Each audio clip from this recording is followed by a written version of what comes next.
curiosity rule the day sometimes.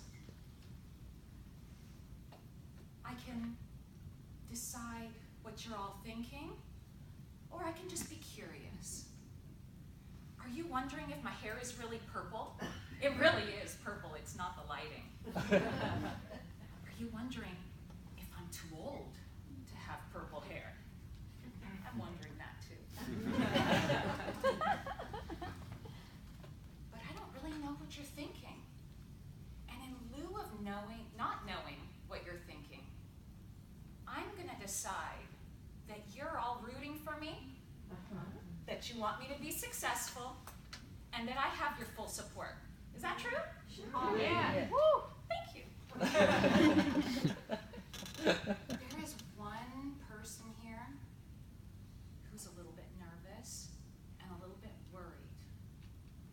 It's me. Don't tell me, because it'll freak me out even more. The truth is, around when I was 7 years old, I decided that I was retarded. I make things up, as you notice. I decided that you all loved and supported me. So I decided, when I looked down at my shriveled little leg that I was born with, that for some reason couldn't bring itself to grow a femur, that my physical disability was also mental. Nobody had to tell me that. No one did tell me that, except, of course, the bullies on the playground who came up with new and inventive ways to make fun of me as they came down the hallway. Hey, peg leg! High-fiving me. Or slapping me across the face as I walked by. I had good reason for believing that I wasn't all there. I went to a different class for math in the 4th grade. Must be because I got issues from birth. I found out, to my amazement in the 7th grade, that I was going to a different class because I was gifted. What's up with that? Gifted? Really? This is how we play the game, huh? No one told the bullies, however. I was still foisted upon the unfortunate team that got to pick last. And I was always the reason that we lost, even before the game started. Somehow I made it through high school. And when I was 22, I met my best friend, Liza Lou. And she is tried and true for the last 22. This one's for you. On a particularly hot February afternoon, as we are accustomed in San Diego, woohoo, we were sunbathing in the backyard. And she said, why don't we go to the Vons, get some beer, and have a barbecue tonight? I'm down for that, I said. Let me go put on some jeans and we'll go. She said, jeans? It's 120 degrees outside. Put on some shorts.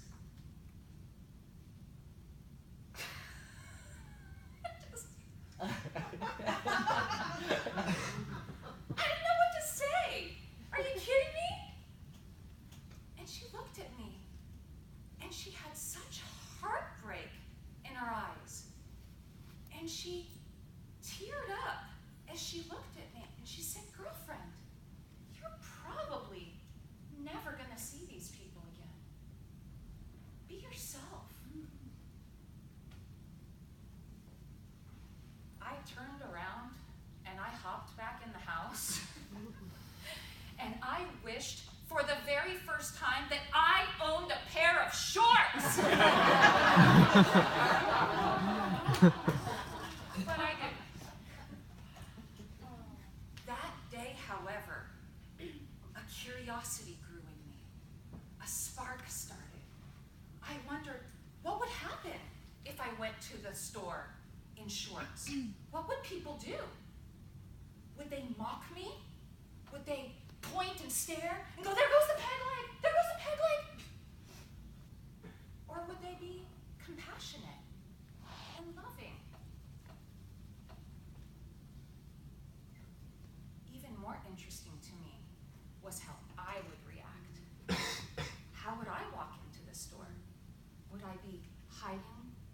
the shopping cart, shrinking on the aisles, hoping that no one saw me, and that maybe, just maybe, when I got to the end, Liza Lou would help me get the beer.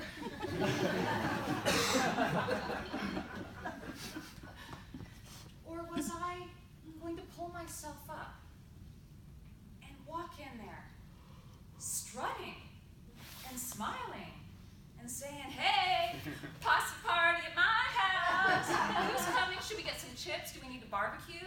We're going to need some kebabs. What kind of booze are we having tonight? What are we drinking? It didn't matter what other people thought. It mattered what I thought. More time went on, and I started thinking, could I wear skirts? Could I wear leggings? Where can I go next? I didn't go from bell bottoms to belly dancing overnight.